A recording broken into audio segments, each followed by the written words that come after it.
سلام، د نن سهار د 9 بجو خبرونو ته مو زه سمیع الله امیني هرکلی وایم. د امریکا ولسمشر وایي طالبان پوهیږي چې په کابل کې د 10 ورځې مخکې ځانمرګی موټر بم برید لویه تېروتنه وه. په هغه برید کې 10 افغانان، یو امریکایي او یو رومانیایي سرتیري ووژل شول او ورسره جوخت ډونالډ ټرمپ له طالبانو سره خبرې ودرولې. ښاغلي ټرمپ په یو تازه ټویټ کې لیکلي په کابل کې د طالبانو وروستی ځانمرګی برید لویه تېروتنه وه او په وینا یاده ډله اوس د بیرته سمولو پر لارو چارو نه پوهیږي.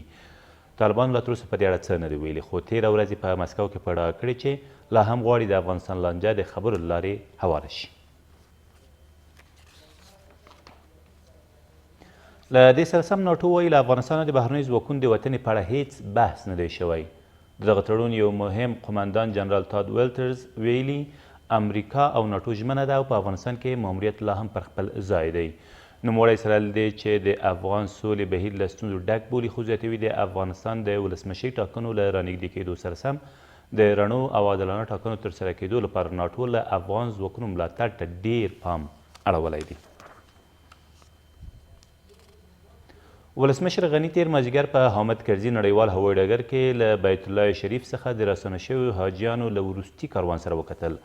په دې مراسمو کې د حج او اوقافو وزارت سرپرست ویل افغان حاجیانو د حج په سږني بهیر کې 38 ورځې د حج په مراسمو کې تېرې کړې او په 25 ورځو کې بیرته هیواد ته راولېږدول شول. ولسمشر هم په دې مراسمو کې وویل د حج بهیر لا زیات ادارې او مدیریت ته اړتیا لري او دولت په دغه برخه کې هر اړخیز پلان لري. 9 طالبان په فاریاب کې په یو هوایي برید کې ووژل شول او 12 نورې ټپیان دي.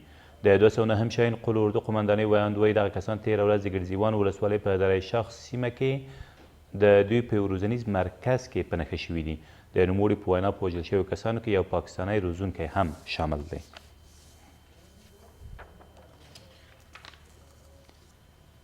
په ورته وخت کې ملي دفاع وزارت وایي د طالبانو یوه 25 کسیزه ډله تېره ورځ په بدخشان کې ملي اردو ځواکونو ته تسلیم شوه.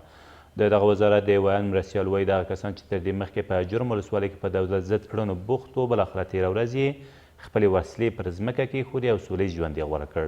ویل کېږي دغې ډلې 8 وسلې هم افغان ځواکونو ته سپارلي دي. او د ملي یووالي حکومت اجرایه رئیس د زیمبابوې پر وړاندې د افغان کرکټ ملي لوبډلې بریا ټولو هیوادوالو ته مبارکي ویل ده. افغان کرکټ ملي لوبډلې تېره ورځ د 20 اوریزو درې اړخیزو سیالیو په لړ کې خپله لومړۍ لوبه له زیمبابوې د 28 منډو په توپیر وګټله. ټاکل شوې افغانستان خپله دویمه لوبه نن مازدیګر له کوربه هیواد بنګلادیش سره ترسره کړي. دا تر دې مهاله وروستي خبرونه، تر بیا مو الله مل.